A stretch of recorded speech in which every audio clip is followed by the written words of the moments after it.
ఒక చిన్న ఎప్పుడూ వర్షం పడే ద్వీపం గురించి మాట్లాడుకుందాం.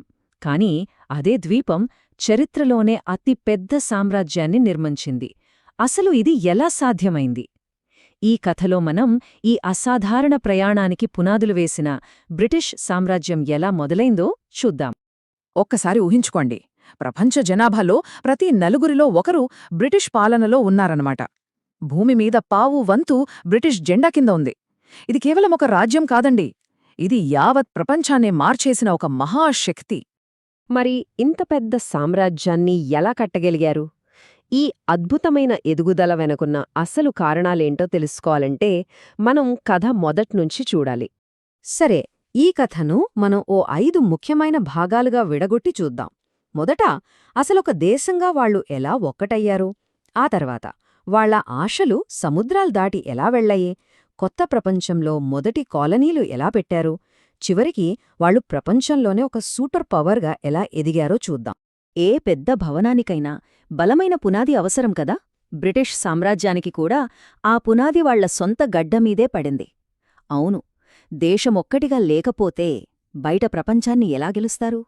ఈ యొక్కటయ్యే ప్రాసెస్కి కొన్ని వందల సంవత్సరాలు పట్టింది. వైకింగ్స్ని ఓడించడంతో మొదలుపెట్టి మెల్లమెల్లగా వేల్స్, ఐర్లాండ్లను తమ కంట్రోల్లోకి తెచ్చుకున్నారు. చాలామందికి తెలియని విషయమేంటంటే, ఐర్లాండ్ ఇంగ్లాండ్కి మొదటి కాలనీ అన్నమాట. భవిష్యత్లో ప్రపంచమంతా వాళ్లు ఏం చేయబోతున్నారో దానికి ఇదొక రకంగా ట్రయల్ రన్ లాంటిది. సరే, స్వంత దేశంలో పట్టు సాధించాక ఇంగ్లాండ్ చూపు సముద్రాల మీద పడింది. ఇక్కడి నుంచే అస్సలు కథ మొదలవుతుంది. ఒక చిన్న ద్వీపం తలరాతను మార్చే సాహసం. ఇది చాలా ఇంట్రెస్టింగ్ పాయింట్. చూడండి, దేశంలో జరిగిన ఒక మతపరమైన గొడవ చివరికి 2 దేశాల మధ్య పెద్ద పోటీకి ఎలా దారితీసిందో. హెన్రీ VIII తీసుకున్న ఆ నిర్ణయం కేవలం మతానికి సంబంధించిందే కాదు, అది ఇంగ్లండును నేరుగా స్పెయిన్కి శత్రుగా మార్చేసింది. ఇంకేముంది, సముద్రం మీద ఆధిపత్యం కోసం భీకరమైన పోరాటం మొదలైంది. ఈ కొత్త పోరాటంలో ఇంగ్లాండ్ దగ్గర ఒక సీక్రెట్ వెపన్ ఉంది. వాళ్లే సీడాగ్స్, పేరుకు తగ్గటే సముద్రపు కుక్కలు. కానీ వీళ్లు మామూలు దొంగలు కాదు. క్వీన్ ఎలిజబెత్ పర్మిషన్తో దేశభక్తి అనే ముసుగు వేసుకుని స్పెయిన్ ఓడల సంపదను కొల్లగొట్టే ప్రైవేట్ సముద్రపు దొంగలన్మాట.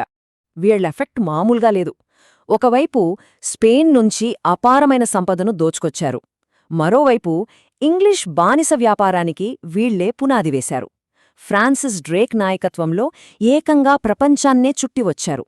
కాని వీళ్ల అతిపెద్ద విజయం వచ్చింది 1588లో. అప్పటిదాకా ఎవరూ ఓడించలేరు అనుకున్న స్పానిష్ ఆర్మడాని చిత్తుచిత్తుగా ఓడించి సముద్రాలపై ఆధిపత్యానికి దారి సుగమం చేసుకున్నారు. సముద్రాల మీద పట్టు దొరికింది, సరే. ఇక నెక్స్ట్ స్టెప్ ఏంటి? అమెరికాలో పర్మనెంట్ సెటిల్మెంట్స్ ఏర్పాటు చేయడం. ఇక్కడ మనకు ఇంగ్లీష్ కాలనీల వెనకున్న 2 వేర్వేరు ఉద్దేశాలు స్పష్టంగా కనిపిస్తాయి. ఒకవైపు జేమ్స్ టౌన్, దీని ఉద్దేశం ఒక్కటే, డబ్బు డబ్బు డబ్బు. బంగారం కోసం వెళ్లారు, కానీ బతికింది మాత్రం పొగాకు అమ్మే. మరోవైపు మసాచ్యూసెట్స్ బే, ఇది మతపరమైన ఆదర్శాలతో దేవుడి కోసం ఒక కొత్త సమాజాన్ని కట్టాలనే లక్ష్యంతో మొదలైంది. సో ఒకటేమో డబ్బు, ఇంకొకటేమో దేవుడు. ఈ 2 కలిసే బ్రిటిష్ సామ్రాజ్యాన్ని ముందుకు నడిపించాయి.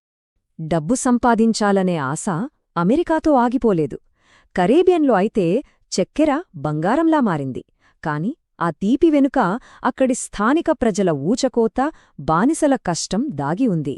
ఇక ఇండియాలో ఈస్ట్ ఇండియా కంపెనీ వ్యాపారం పేరుతో అడుగుపెట్టింది. మొదట్లో ఒక చిన్న ట్రేడింగ్ పోస్ట్, అదే నెమ్మదిగా ఒక ఉపఖండాన్నే మింగేసేంత పెద్ద సామ్రాజ్యానికి పునాది వేసింది. సరే, ఇప్పుడు ఇంగ్లాండ్ గ్లోబల్ సూపర్ పవర్గా ఎలా మారిందో చూద్దాం. దీనికి మెయిన్ రీజన్ ఏంటంటే, వాళ్ల బద్ధశత్రువు ఫ్రాన్స్ని ఓడించడం. 7 ఏళ్ల యుద్ధం.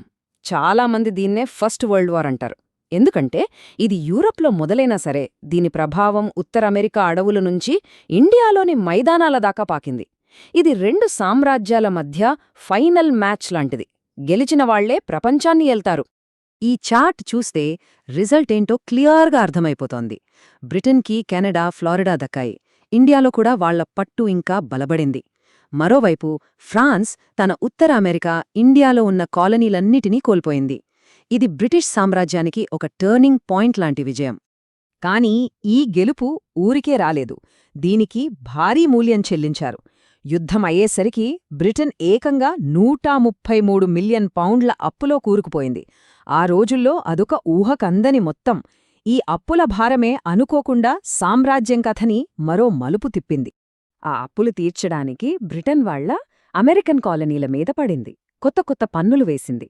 ఇదే నో టాక్సేషన్ వితౌట్ రిప్రజెంటేషన్ అనే నినాదానికి దారితీసింది. అంటే మాకు ప్రాతినిధ్యం లేకుండా మా మీద పన్నులు వెయ్యొద్దు అని. విచిత్రమేంటంటే ఫ్రాన్స్ మీద గెలవడమే చివరికి అమెరికన్ విప్లవానికి వాళ్ళ విలువైన కాలనీలను కోల్పోవడానికి కారణమైంది. అమెరికా చేజారిపోయినా బ్రిటిష్ సామ్రాజ్యం కథ ముగిసిపోలేదు. నిజానికి అక్కడినుంచే అది మరింత పుంజుకుని తన పీక్ స్టేజ్కి చేరుకుంది.